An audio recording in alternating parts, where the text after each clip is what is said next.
Hello everyone and welcome to another baconbits video. Today we're going to go over advanced filtering methods. I'm going to show you a few scenarios where I like to use different filtering methods. I'm going to go over each section, but most of this is going to take place on our endpoints page, so we're going to navigate there. The endpoints table has most filters you're going to want, and here I'm just going to show you a few different ways to display your endpoints table using filters. Last week we went over patch monitoring, so we're going to do something similar today.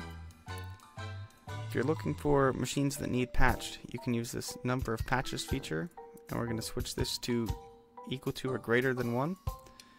Now it will give us a list of every endpoint that has patches available. And you can narrow this down, so if you want to add one, we can use the search filter here to look for OS platform. And we're going to switch that to Windows. Now it gives us a detailed list of every Windows machine that's on our instance that has patches. We're going to delete that. We're also going to go over a few other things. A lot of people use Mac, so we're going to use a couple instances here. Some of us have older Macs, me included. So if we want to, we can search, we can use this OS platform is equal to Mac OS. And then using a different filter, we actually have CPU model. And we're going to switch this to contains Intel. Now I think that these both already have Intels. So if we scroll over here, yes, so we have our CPU model here. We have our CPU model here. If we expand that, it shows us we have Intels on here. Alright, we can delete those now. Another instance I like to use these filters is for finding machines with antivirus. So we're going to look for has antivirus protection is equal to protected.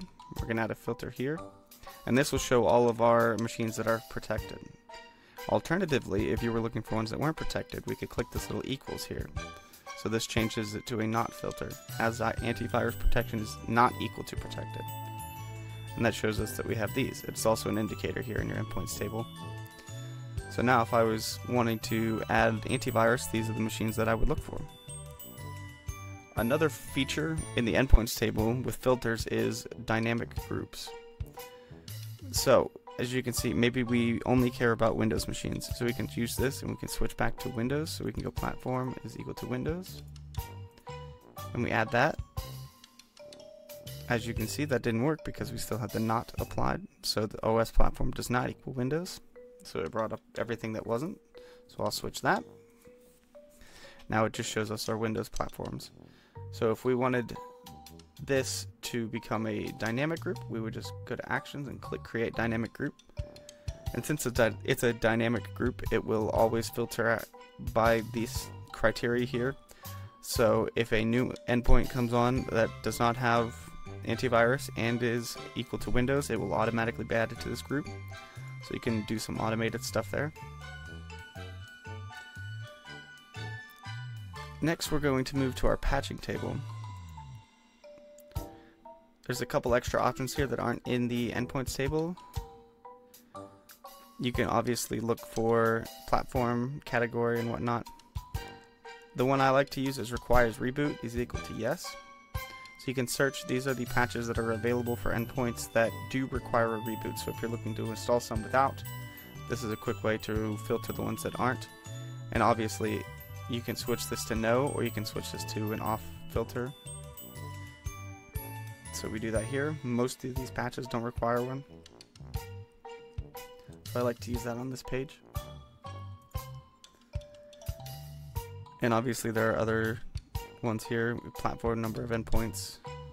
At least one endpoint online. So this is one that I like to use. So these patches are all available, it looks like, for this Ubuntu machine we have that needs patched. So you can send these patches to these machines because they are at least online, so they will get that job. Moving on to the file repo, there's a couple options for filtering in bundles. However, it's mostly just by the name. There's not much to sort by in terms of the bundles. But you could obviously create a filter for who created it, when was it created, and the platform. So obviously we could do Mac OS here, and it would filter these bundles created here. Alternatively, if you go to the files, there's a couple more that you can choose from. Through our managed packages, you could sort by the managed version. You could search by upload date, the name of the package obviously, whether it is editable or not, whether we as Bacon manage it. You could also tag your files. You could search by your tags here, and then you can also filter by size in case you were looking for big files that are taking up space on your repo, and obviously you can sort by type. Moving on, we're going to go to profiles here. We kind of have the same basic filtering options as we do in the repo. And if we go to states, it's mostly the same thing. There's not too much criteria to sort by, but we give you all of those here. And MDM is the same. There's a couple more options, Apple related, whether the profile is signed, whether it is installed on different devices, which device type, the organization it's assigned by, etc. So those options are there for MDM. If we go to logs, we can sort by system logs here. We can sort by the module, the IP address that's coming from, the message, the timestamp, the user. So if you're looking for specific users that took specific actions, this is a good place to do that. And then our jobs table, we kind of has the same.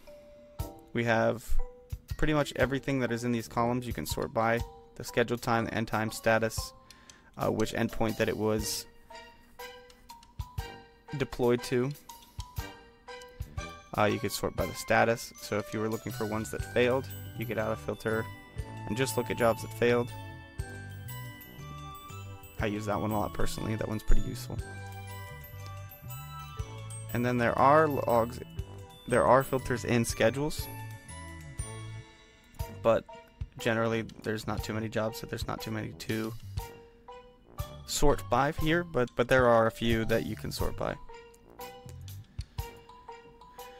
Alright guys, well that is pretty much it for this. I went over all of the different filters that you can use. Obviously you can mix and match, use what best works for you in your instance. That's it for today's video, and I'll see you guys next time.